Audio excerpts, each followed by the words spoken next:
Hi everyone, Dan from Dust Strike Tactics. I'm just bringing out this video as one of my first battle reports with the new season of 40k. I'm using the new tower rules of Retcad with the new NID detachment, the Subterranean Assault, on new UKTC. So the new UKTC beta pack as of the release of this video, and the chapter approved 25 to 26 mission pack. Really, lots of new things to worry about, so I'll just dive straight into it. So, my list, pretty simple.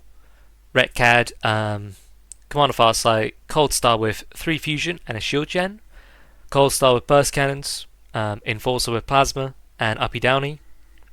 So that's the Starflare ignition system. Other stuff we have is Enforcer with missile, and a Firesight team, so that's the Lone Op, Sniper, Guiding unit, 70 points, really good. Fire Knife team with Plasma, Fire Knife with Missile Pods, Burst Cannon Star Scythe, and then 2 sets of Sunforge.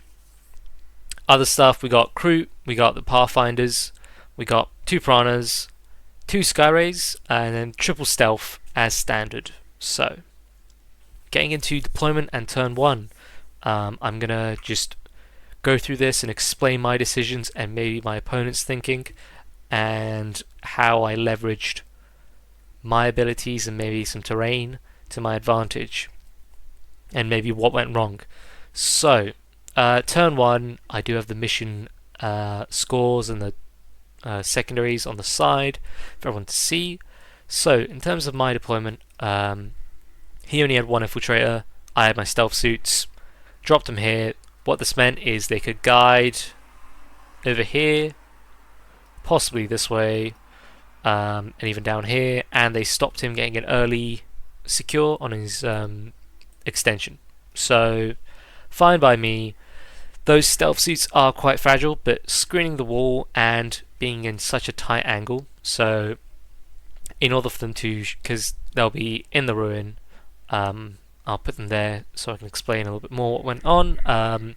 Really hard to shoot them effectively, you'd have to charge around.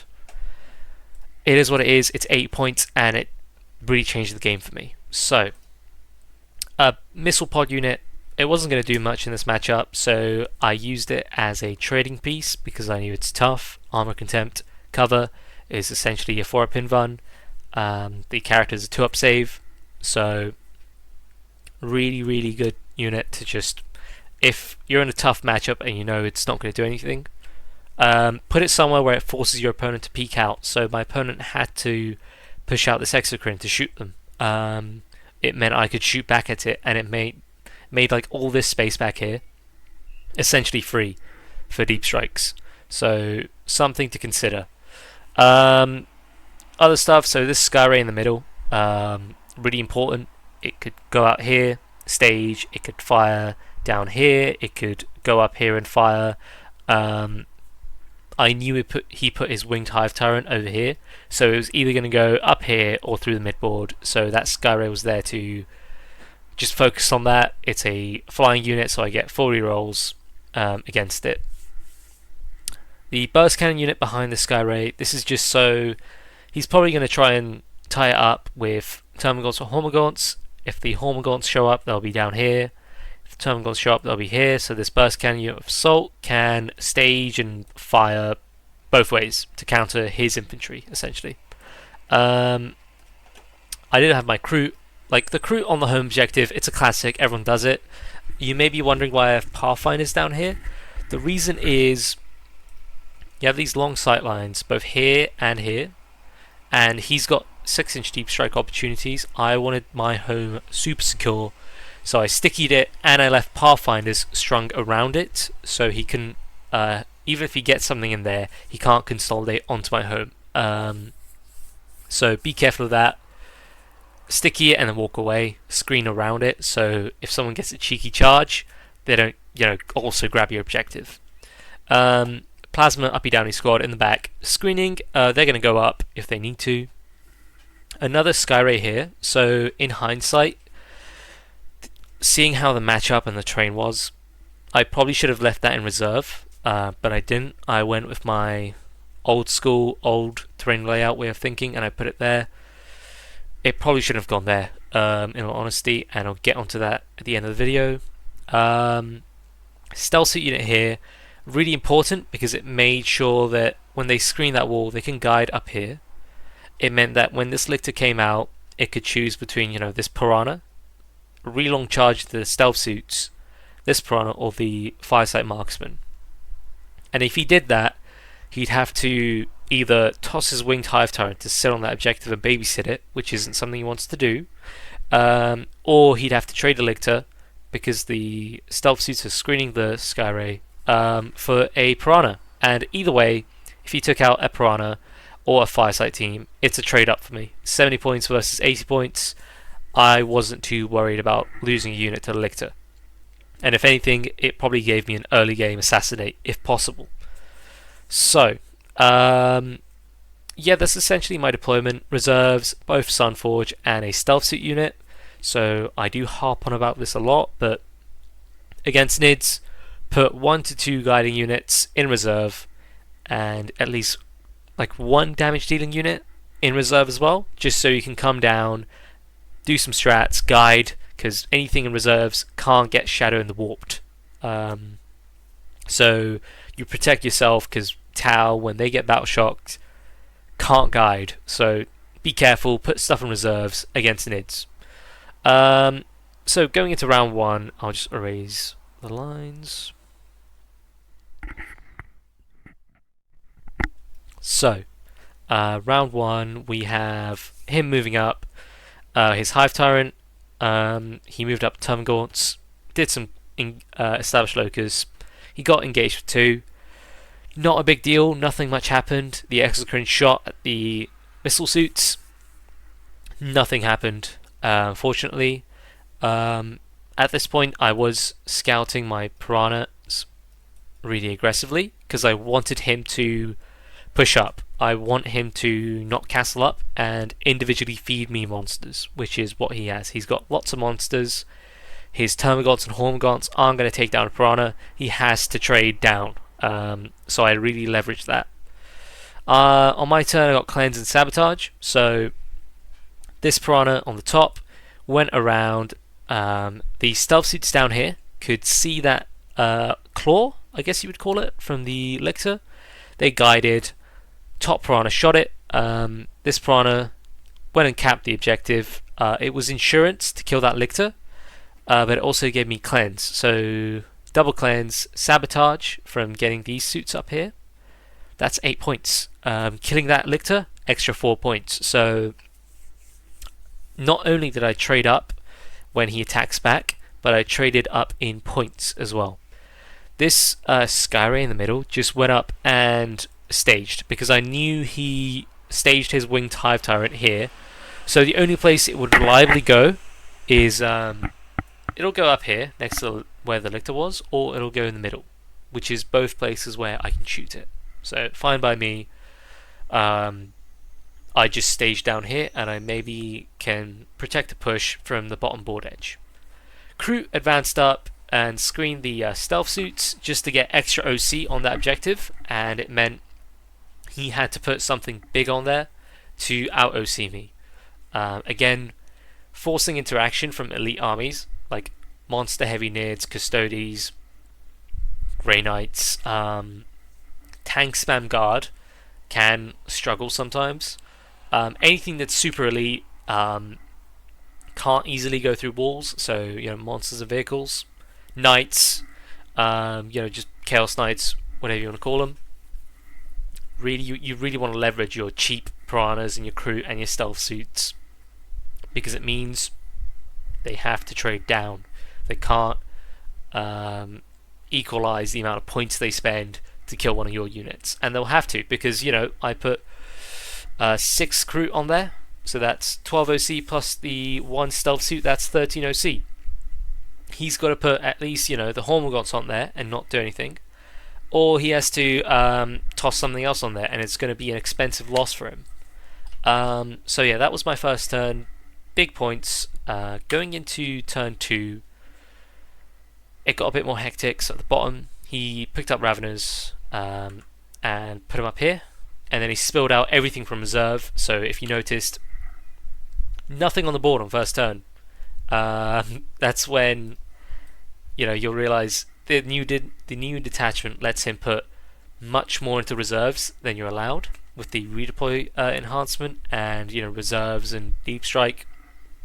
So be careful.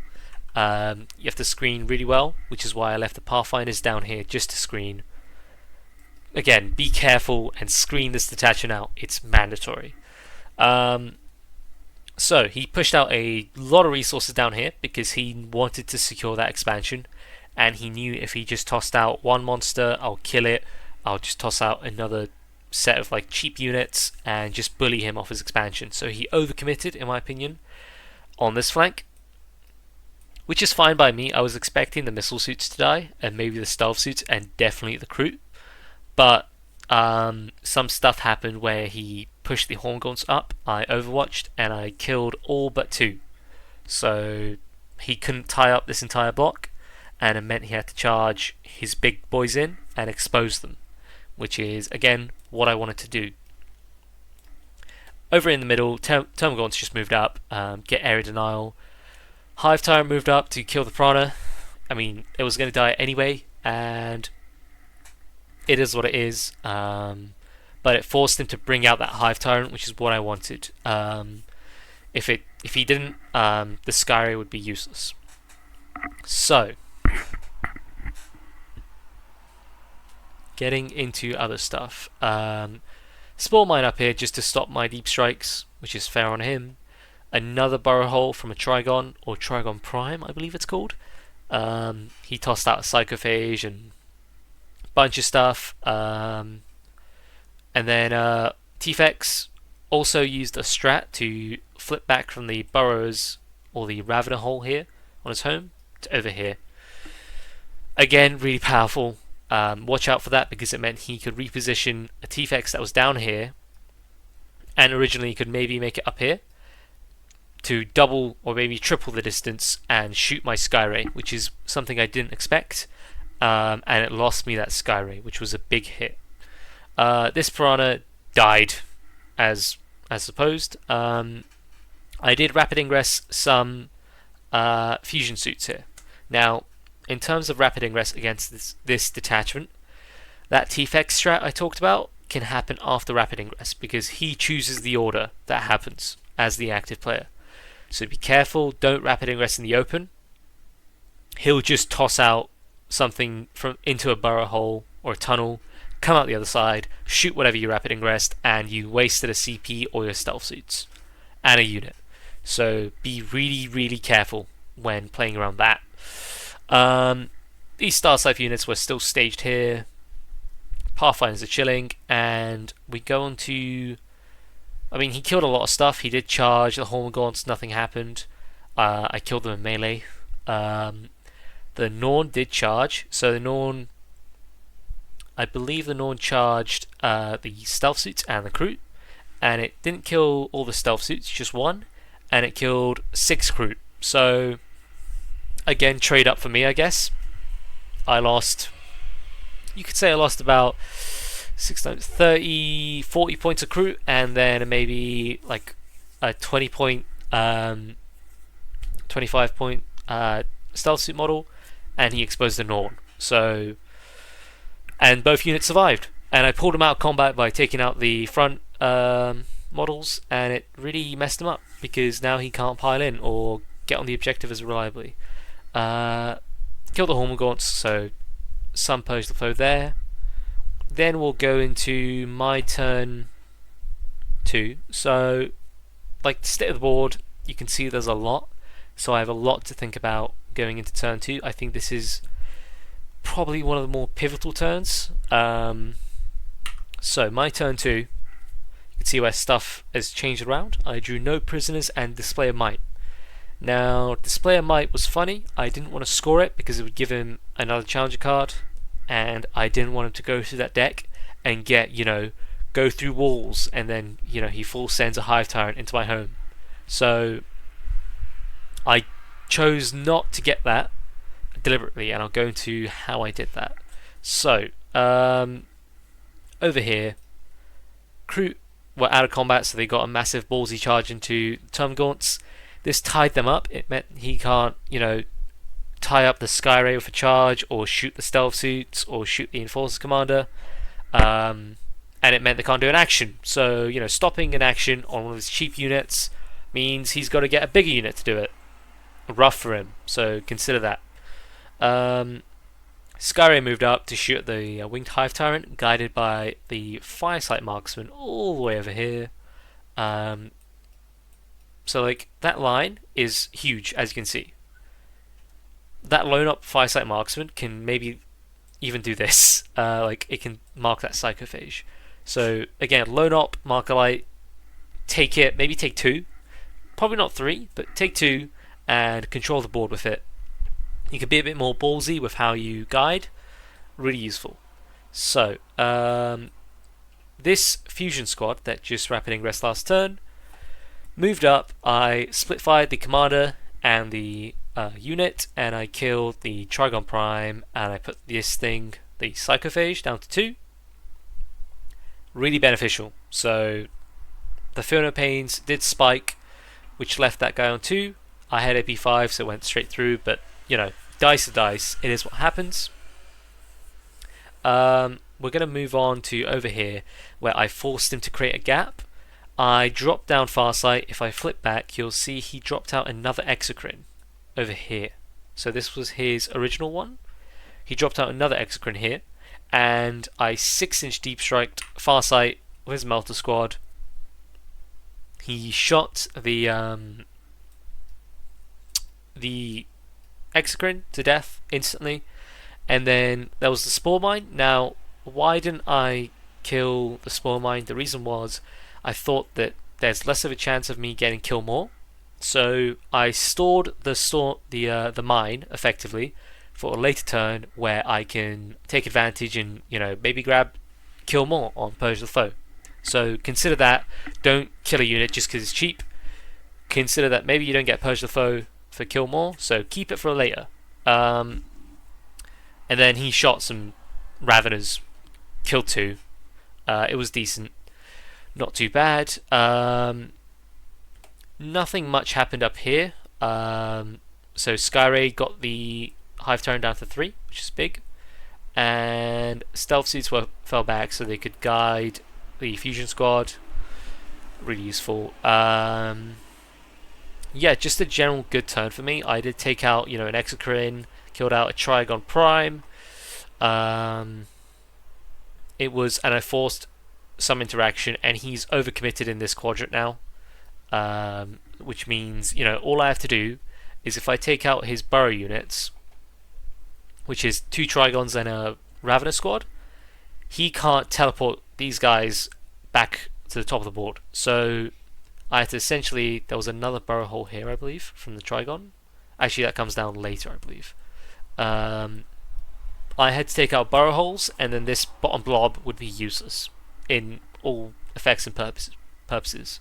So that's what happened on my turn. I got Purge the Foe, got no prisoners. Nothing big happened other than killing the Hive Tyrant and Trigon Prime, or getting the Hive Tyrant down to 3 and the Psychophage. So I've really weakened this top flank and my expansion, so I'm pretty safe to sit there.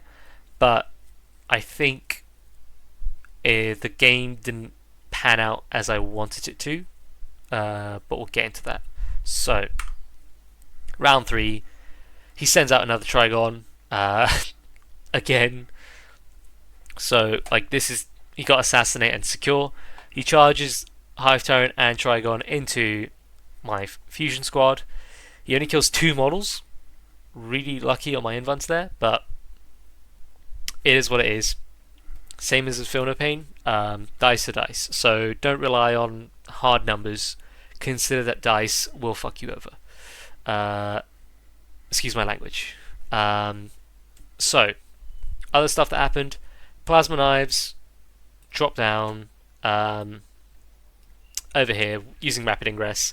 This is just as a threat, so I can maybe move them out, or maybe pick up one of these monsters if I'm lucky, and they can possibly cap that objective. But things turned out a bit more different to how I hoped there. Termagants fell back onto the objective. Ravenous popped up here. Maliceptor moved up. This Norn failed all of his shooting and his charges, so he just sort of sat there useless for a turn, which was really nice for me. He had to split up this blob. He brought back an Exocrine and a Psychophage. He killed 2 models from Farsight's unit and nothing else, which meant, cool, I was basically free to take us home next turn. Really big turnout for me. So, you know, like, he got 12 for control, 1 control more, and then he killed, I believe, I believe he kills the. Let me just flip back. Yeah, he kills the Kroot. So he kills the Kroot for kill 1. So that's 8 points, or 12 points rather.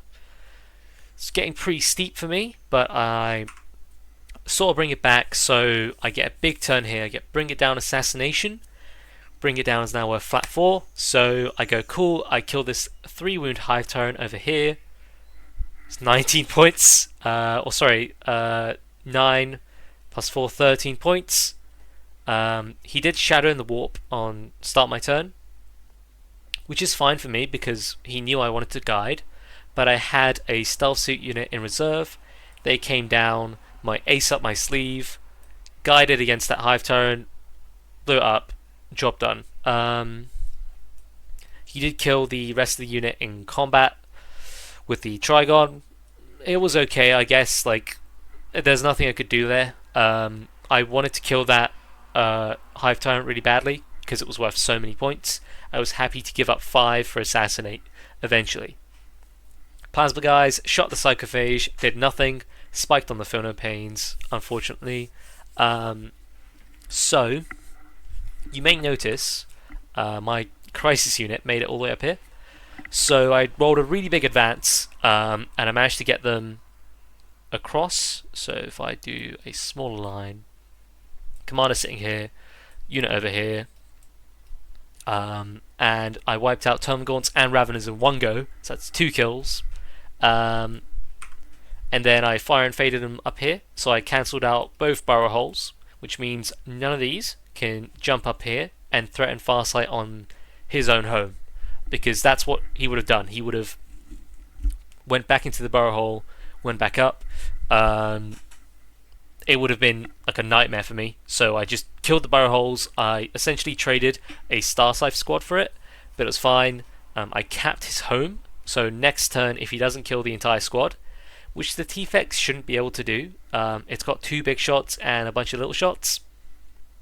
Necessarily, it's not going to kill a 4-man Crisis Suit block, so I was safe there. I was going to get control more. Skyray went and tapped that objective because the Termagants were going to die. Again, Norn did nothing to him, frankly. It was rough because he has a 5 Phonopane there and he's 15 OC, but I accepted it. I just chose to screen him out and just make his life way harder than it needs to be. Not much happened after that, so big secondary scores for me and big primary, and I brought it back. He got another challenger card, and I believe he just couldn't do it, so it was rough for him because he had so few models left on the board and they were in awkward positions. So he drew Sabotage and Assassinate. I believe he got Sabotage with either Norn or the Exocrine. It was, I can't interact with it, so I just gave it to him. Assassinate, he eventually killed that Cold Star Commander, eventually. But he moved the Psychophage as a just-in-case move to charge it. And I killed it on Overwatch with Plasma Knives. Really, really good. Got me 4 points on his turn, so, just great for me. It meant I had a free activation, or I could pick them up, which is what I did. End of his turn, these guys went up, which was, I could have tapped this objective, but I think I needed the mobility of Deep Strike later on. So, 69.55 to him now. I'm closing. He got a big turn with 8 points on secondaries, 12 points on primary, but I had to do something. He charged the Maliceptor, it did nothing. Skyray survived on 5 wounds, I believe. Norn killed these stealth suits. It was expected. T-Fex double ones on the shots into the Skyray because he really wanted that middle objective. Couldn't get it, which was beneficial for me. So going into turn 5, so this is where it gets sticky and it starts going pretty quick. So we're gonna just highlight what happened. Stealth suits were over here. So round 4, sorry. I started playing Super KG because I didn't want him to get free Purge the Foe points. I moved them back here to screen the wall. I tucked everyone into his home so he can't out-OC me. I insane bravery the Skyray, grabbed this objective, got these guys hiding on my home, screening the wall, so really hard to charge, and that got me 12 points on primary, and I got behind for 4. I couldn't do overwhelming because the only thing he had was this guy, and that's just not going to happen. I did fire the Skyray, he blanked it. It is what it is. I believe it was Storm Hostile instead that I redrew Overforce into. Again, useless. Like, it is what it is. The cards just weren't with me on that turn. Round 5, he got no prisoners and behind and purged the foe. Big synergy here, so he kills the Skyray eventually, which is just what he wants. It was on 5 wounds. He caps the objective only slightly. Trigon gets a massive charge and kills these stealth suits. That gives him 4 points on no prisoners, another 4 for Purge the Foe. He does manage to kill the Skyray, I believe, in my turn. So he managed to get onto that objective and control more. No, I don't believe so. He got kill 1, kill more, and control, so he got 12. Yeah, and at this point, it's getting quite sticky for me. 89-71, I'm basically banking on getting really high secondaries from around 5. I can probably get 8 points guaranteed by controlling more, but I couldn't get control or control more and kill because everything was so far out the way. I had to cap an objective and also kill something, which is something I just wasn't able to do. All my units were hiding to stop Purge the Foe getting tossed out, so I was in a sticky spot for sure. I draw secure, I 6-inch deep strike the plasma unit, stretch it out.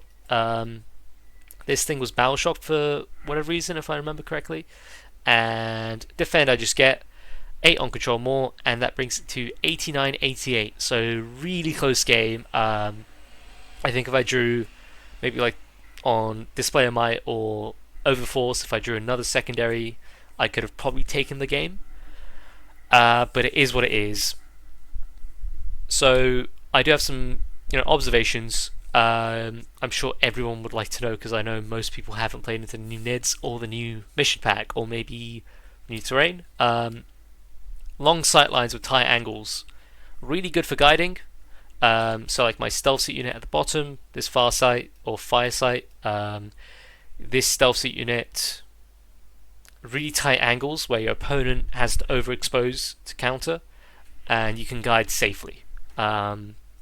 Especially if you're alone up in this top left corner. Like, really hard for your opponent to interact with. They have to be out in the open. So, fast moving units with BS 3 up or high volume of shots. So, what am I talking about here? It's essentially trading in the midboard. Tau don't have good melee outside of rampages. So what you want to do, and rampages can't go through walls. So breaches, Star Scythe in Retcad, maybe like Kroot or Kroot Farstal because it's a cheap throwaway unit, but mandatory for tossing out here, killing whatever is staging here because it will be infantry like Possessed, Chosen. You really want to take out whatever is here as soon as possible, and if they're BS level 3, they might not need to guide themselves, so you can use them to guide against anything that's back here or sitting in this pocket on this L shape, or maybe down here if you can. up here. So BS level 3, so they can guide, or take the flamers, and they don't need a guide themselves. So it's an independent, cheap scoring unit. 110 for Star Scythe, 100 for breaches. Don't take the Devilfish. Just really good trading units. You could probably do Pathfinders as well. If you think they're going to die next turn, just toss out Pathfinders, get your mileage out of them. So, what I'm going to Crucible Battle. So, this is something to consider. I put my Skyray down. It wasn't that good of a position. I probably shouldn't have done that. I should have put it in reserve, and then I could reactively put it down here and make sure that he has to trade up, because once that Exocrine goes up, he didn't have good shooting over here to counter this if a Skyray came down, which is what I should have done, and it could have been guided by the Pathfinders or the Stealths. You really want like your 2 anti-tanks, maybe 3, maybe 4 in Deep Strike, because you've got these long open strips. You can pop a unit down, get some shots off, trade up probably. So like this big strip going into their home, that T-Fex, if it didn't move, it had to stick out. So he had no choice but to move it aggressively. Get some anti-tank in reserves. Be really reactive with how you use it, so your opponent can't counterplay you, especially with a movement detachment like this. Infiltrators, really useful. Take them. There's lots of pockets to hide them in. You want to guide. Lone Ops, mandatory, like that Firesight team. Ghost Kills, forcing interaction. Even a Lone Spear with the Orcscad thing to guide. I believe it's Fanatic, or I don't believe I know the name by heart, but you can give it 10-point enhancement to guide, and it's a fire and fading Lone Op, which is insane. Especially on maps like this where you got these long angles out in the open. Just get a Lone Op, guide, have some fun. It's mandatory, and it forces your opponent, in order to take it out, they have to be out in the open, and you're just overexposing really easily. Condensed terrain means less tank spam, so you can't take less tanks because they can't fit through those small gaps, and they can't control the board as easily as old Crucible Battle. So consider taking more infantry, and this means that your opponent has to take less tanks, which means they have to take maybe more infantry, and it means your breaches or your cheap trading units I talked about can trade up even better, because Tau have really cheap units that weirdly punch up, like Star Scythe and breaches, especially in Montcar. You could probably pop a transport or something really good, so it makes our infantry even better. And then you're spending less points on vehicles, which means you get more cheap infantry, you can trade better. Like these new, and this is probably not for Persia Foe, but for every other terrain layout where it's on the new ones where it's really tight, you can't get easy line of sight with Devilfish chassis because they got the big engines, and you can't rotate as well. Take more infantry, take crisis suits if you can. Generally, I think they're more reliable. Think of like WTC terrain. You don't see a Tau player taking 5 tanks. They'll take smaller base units like broadsides. Broadsides aren't too good on this new UKTC, but they can be okay. So broadsides, crisis, breaches, stuff like that. Leverage your lethal hits in Montcar and your close range Retcad stuff, and you'll probably win trades 90% of the time, unless you're going against Kroot or any sort of Horde army. Then you might have a bit of a problem. So that's the video, guys. Just comment down below, leave a like, and please leave me some feedback. It's really important, and your support means a lot. I'm going to try and make this a regular thing, so putting out battle reports, I get like 4 or 5 games a week in, so I can probably go through most detachments in the game and go against them and see how it works, especially for like Tau, and I can bring it back here and I can share the information with you guys. So tell me what you guys want to see. Maybe you want to see videos, video battle reports, or maybe just more of this like breakdowns with drawings, just let me know. Your support means a lot, and I'll see you guys later.